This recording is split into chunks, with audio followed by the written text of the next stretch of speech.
It was my older brother who introduced me to Run DMC. One of their songs that really stands out is Walk This Way, featuring Steven Tyler and Aerosmith.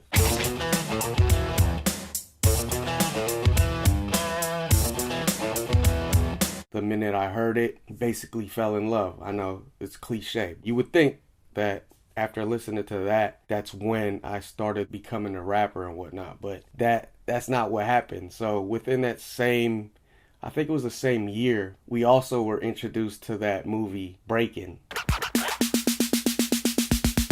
Breakin, and you just don't stop. Here comes the movie that's fresh and hot. That actually became my first love. I wanted to be a breakdancer, although I pretty much sucked at it. I fell in love with that first. I mean, I really was feeling Run DMC, but then when I seen that movie Breakin', I was like, holy shit, man, this looks dope. I want to be a breakdancer, but couldn't do any of the fancy moves. I had a decent knee spin, an average back spin. I could head spin for like maybe 1 or 2 seconds, but I sucked. Fast forward to elementary school, my brother was getting into rapping. Being the annoying little brother that I was, I always wanted to do exactly what my older brother did. He was rapping, and I was like, you know what? Let me start rapping too. Wrote my first rap when I was 11 years old with no help from my brother. Maybe a little bit, but majority of it I wrote on my own. I think that was the minute that I really fell in love with just rap music in general, and that was the start of my rap career. So some of my earlier influences growing up in the West Coast, the Bay Area specifically, that's all that really my brother listened to. Mac Dre, Mac Mall, E40, Too Short, RBL, Snoop Dogg, Dr. Dre. I can't forget Tupac, because around that time Tupac was based out in the Bay Area. I didn't really open my mind to anything other than West Coast hip hop until I got to like high school, and that's when like my friends would introduce me to stuff from the East Coast, and I eventually listened to stuff from the South. Outkast has always been a favorite, and then of course you got Jay-Z, Biggie.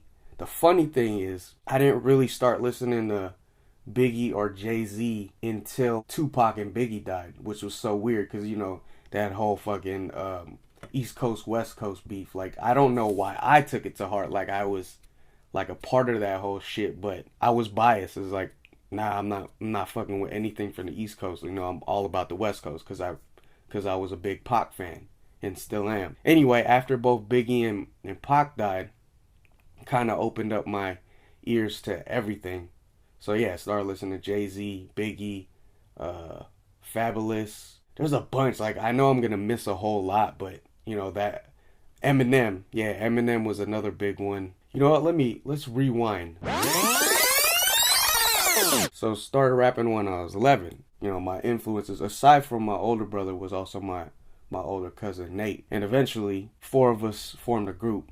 It was me, my brother, my cousin Nate, and then Nate's younger brother John. Went by the group name, hella embarrassed to say this shit, Hood Rats. We had no fucking clue what a hood rat was. That was around the time when like Russell hoodies were like big, and we all had the hoodies in freaking different colors, sort of like hoodies, hoods, Hood Rats, not even knowing what the hell the term meant. Dag y'all, I never understood black. Why the jocks get the fly girls and me I get the Hood Rats.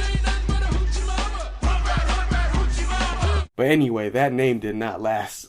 So we eventually changed it to Lyrical Assassins. After high school, kind of like died down, like as far as making music between the 4 of us. It eventually turned into me, my cousin John, aka Queez, and then my older brother Days. That's when we became XL, aka Experiencing Life. That's basically when we took it serious.